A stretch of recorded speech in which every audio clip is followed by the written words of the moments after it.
Imagine paying $7 for something that costs less than 30 cents to make. And not only accepting it, but proudly posting it online. That's exactly what millions of people do every single day with Starbucks. But here's the crazy part. Starbucks didn't invent coffee. America already had coffee everywhere. So how did one small coffee shop turn a basic drink into a global lifestyle brand worth over $100 billion? The answer involves psychology, branding, real estate, and one genius strategy most businesses completely ignore. This is the story of how Starbucks sold an experience instead of coffee. Back in the 1970s, coffee in America was boring. People treated it like gasoline for the body. Cheap, fast, forgettable. Most families bought low-quality canned coffee from grocery stores. Nobody cared about flavor. Nobody hung out in coffee shops. And absolutely nobody paid premium prices. Then in 1971, a small coffee bean store opened in Seattle. Its name? Starbucks. At first, Starbucks didn't even sell prepared drinks. They only sold coffee beans and equipment. The business was tiny. But then one man walked in and changed everything forever. Howard Schultz. In 1983, Howard Schultz traveled to Italy. And what he saw there shocked him. Coffee shops in Italy weren't just stores. They were social hubs. People laughed, talked, worked, flirted, and relaxed there. The coffee shop felt like a third place. Not home, not work, but somewhere in between. And Schultz realized something huge. Americans weren't just thirsty for coffee. They were thirsty for connection. When he returned to the US, he pitched the idea of turning Starbucks into an Italian-style cafe experience. But the owners hated it. They thought Americans would never buy expensive fancy coffee. So Schultz left the company, started his own cafe, proved the idea worked, and eventually bought Starbucks himself. That decision changed modern business history. Most people think Starbucks sells coffee. Wrong. Starbucks sells identity. Walk into a Starbucks and notice what happens.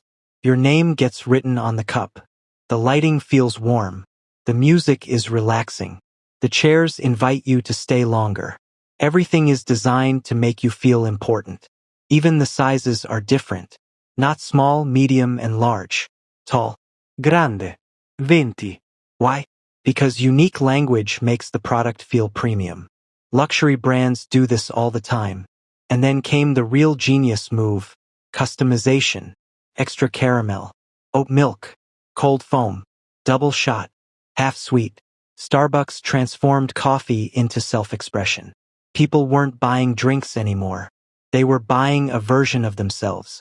And once customers emotionally connected to the brand, price stopped mattering. But Starbucks had another weapon most people never noticed. Location strategy. They placed stores everywhere. Busy streets, airports, college campuses, Target stores, office buildings.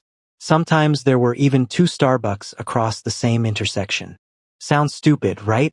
Actually, it was brilliant. Because Starbucks wanted to dominate visibility. If customers saw Starbucks constantly, the brand felt familiar. And in business, familiarity creates trust.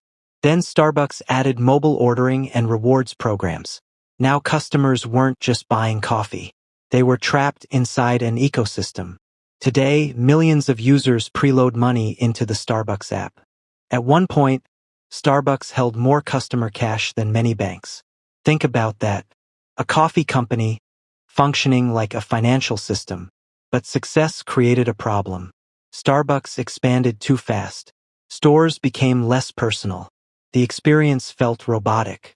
In 2008, sales dropped hard. Howard Schultz returned as CEO and made a risky move. He temporarily closed thousands of stores for employee retraining. Wall Street thought he was crazy. But Schultz understood something important. Starbucks was never really about coffee. It was about experience.